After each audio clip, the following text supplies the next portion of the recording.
Hi there, folks. I'm Z, and welcome to episode 2 of I Don't Know and You Can Too. Now, tonight's project has been chosen for us, and I don't know if you figured out already what it is we're working on, but we're going to be fixing this Roper washing machine tonight. The missus overloaded it about a month ago and stopped working. I've been waiting on the part to get in to fix it. Now, I'm pretty sure I know what's wrong with this. The motor is still going, but the spindle isn't turning. So I am relatively certain that what needs to be replaced on this machine is the motor coupler. So I ordered that. And I probably should have checked it first to make sure that was the part that was broken, but we're going to do that in a minute here. A little bit of backstory on this machine. This is a pretty old machine. Our old washing machine, the engine motor blew up on it about 2, maybe 3 years ago. And we weren't in the greatest spot at the time and didn't have the money to get a new motor for it or buy a new machine. And my buddy Fred was buying a new machine and said, hey, if you want the old one that I'm getting rid of, you're welcome to come get it. And so I did, and it's served us wonderfully for several years now, but as they say, all good things must come to an end, I guess. And like I said, I think it's just the spindle, but we'll be checking that. Now, I've already gone ahead and done the first step on any kind of appliance job or anytime you're trying to fix something, which is I have unplugged and unhooked the machine, and I've already moved it to where I'm going to be working on it. Now, my grandfather was a big believer in fixing your own stuff, and back in the day, he was able to do a lot of that with what he called his BFH. And I have one of those, but technology's come a long way since then, and things have gotten a lot more technical and a lot harder to work on without putting a finger in the schmoo. So I have my own BFH that I use for home repairs, and it's a little bigger than my grandfather's, but it has a lot of the basics that you'll need for things around the house. And everybody who's doing their own home repairs of any kind, their own stuff, should have at least some kind of basic toolkit around to work with. Now, to check to see if it's the coupler, I've tipped the machine forward like this. I'm going to get down underneath here.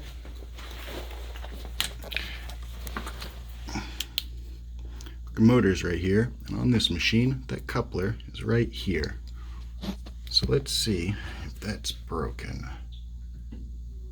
Oh yeah, look at that. Shock, awe, bewilderment, the plastic piece broke. So we're gonna pull that out today and replace it with the new one. Now you'd think, okay, I'm down under here, that'll be real easy to pull out.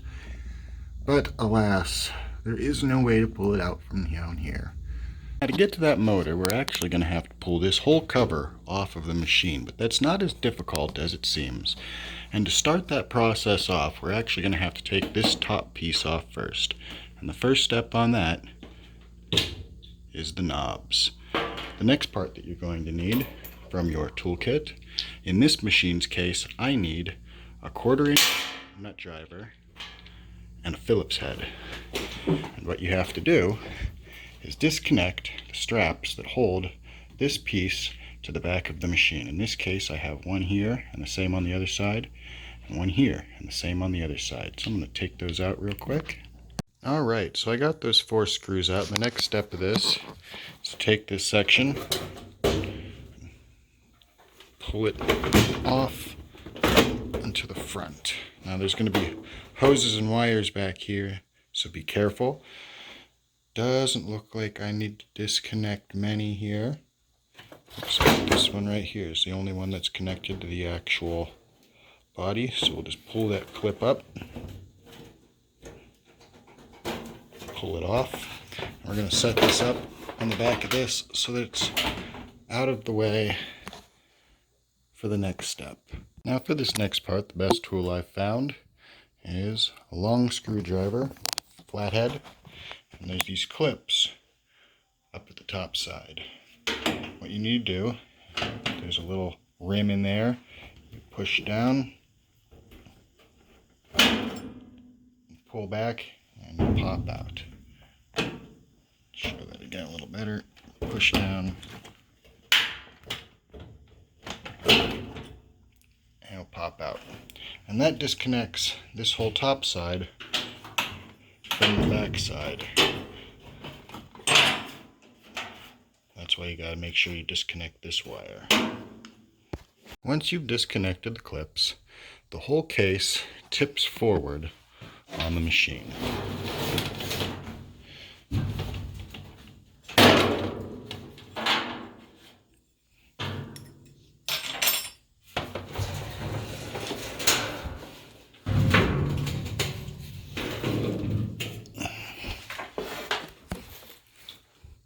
This allows you access to the front of the machine so you can get to the motor and eventually to this coupler. Move the case away from the front of the machine to give you access. Now that you got to the front of the machine, this is your water pump. This is what moves the water out of your machine.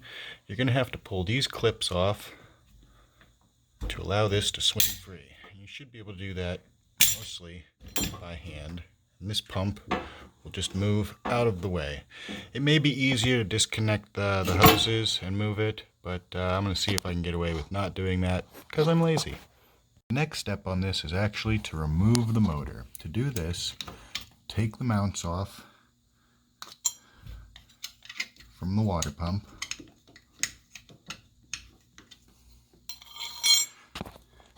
We'll be disconnecting the electric and the wiring, and there are 2 bolts that we'll be removing to remove the mounting straps so that we can access the coupler on the other side.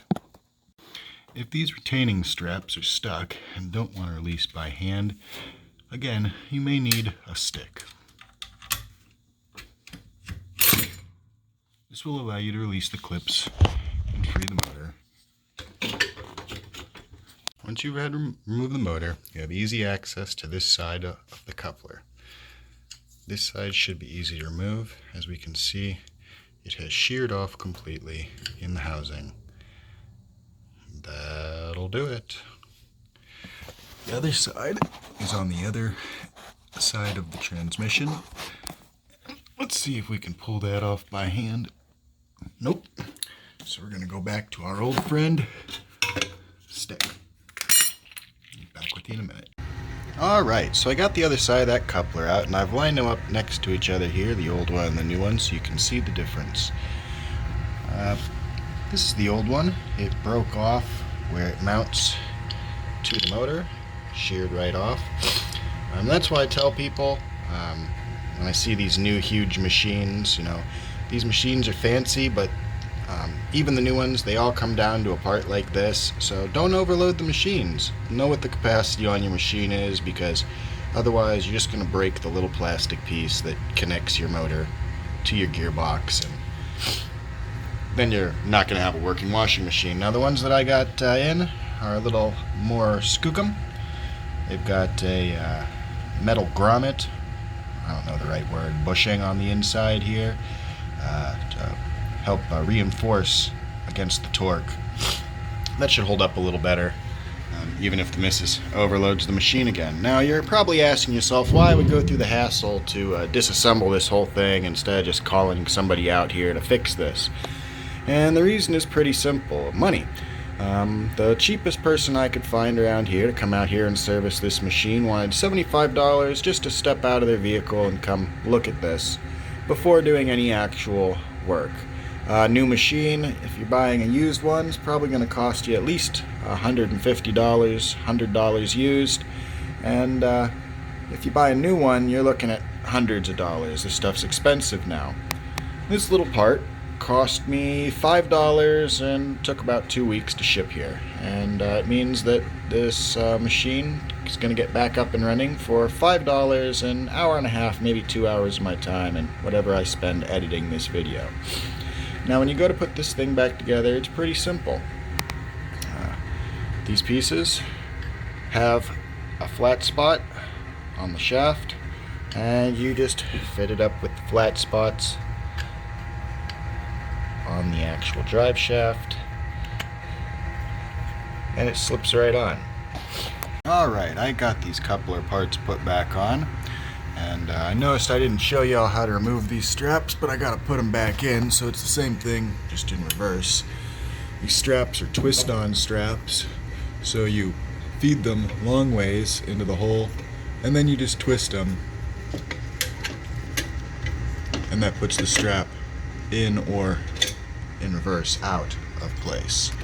Now, I put the rubber part of the coupler on that end instead of on the motor, and the reason is that this motor can still spin, which will make it easier to line up when I go to put it back in there.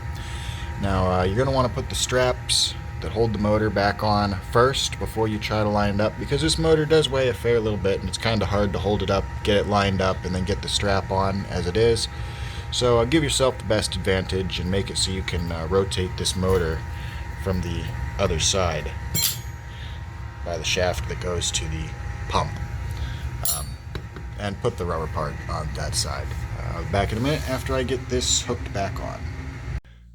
Alright, I've got the motor back on. Now when you go put this motor back on, I forgot to mention it beforehand, but you're going to find it easier if you put this top strap on first and then the bottom strap. It helps hold the motor and just makes things a lot easier to move around and get hooked back on. Now you're going to want to hook everything back up to this, so that means your wiring, you're going to want to hook back up to your electronics.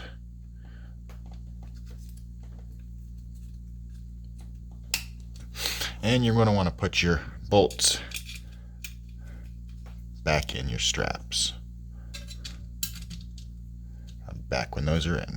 Once all of that's back in and put together, we're down to the easy parts. The rest of this is real simple. These straps go back in, pump goes back on, and then we put the case back on. And again, those you can just do by hand. The whole thing just made up. You got to get the flat spots lined up right again, so I'm going to do that and I'll be right back. Once you have the straps back on the water pump, you come back to the top side, so to speak, and we're going to put the case back over top of the drum.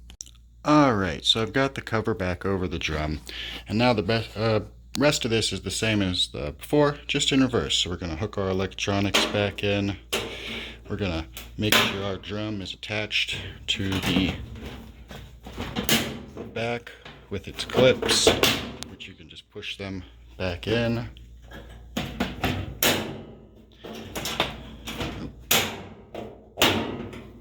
Make sure it clicks all the way in. And then when you go to flip this cover back over, you're going to want to catch the top of this sheet with the back of this as you roll it over. Otherwise, this is going to stick out. And so then just slot that back down to where it goes and push back. And then I just have to put these screws back in on both sides. So I'm going to do that and I'll be right back. Alright, so I've got the fasteners back in. Last thing to do is put the knob back on.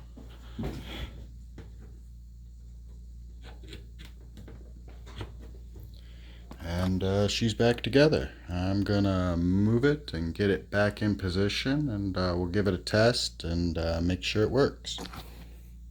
Alright, we've got the machine back where it goes, and let's give it a test. Everything's turned back on, plugged back in.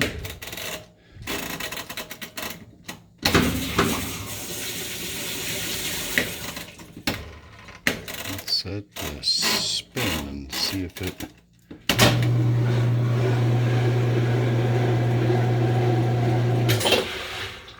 Well, it would appear that the machine has been fixed.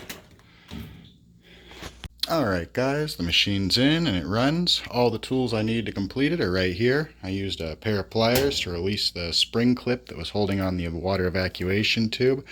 We used a long handle or a long shaft flathead, a Phillips head screwdriver, and a 1/4 inch nut driver, and that's all we need to replace this today. I could have taken time to clean this whole machine up or do a bunch of other service maintenance on it, but none of that really needed done right now. But we did need a functional washer. So as I say, if it's worth doing poorly. Hope you guys enjoyed today's show. If you did, hit that like and subscribe, and I'll catch you on the next one.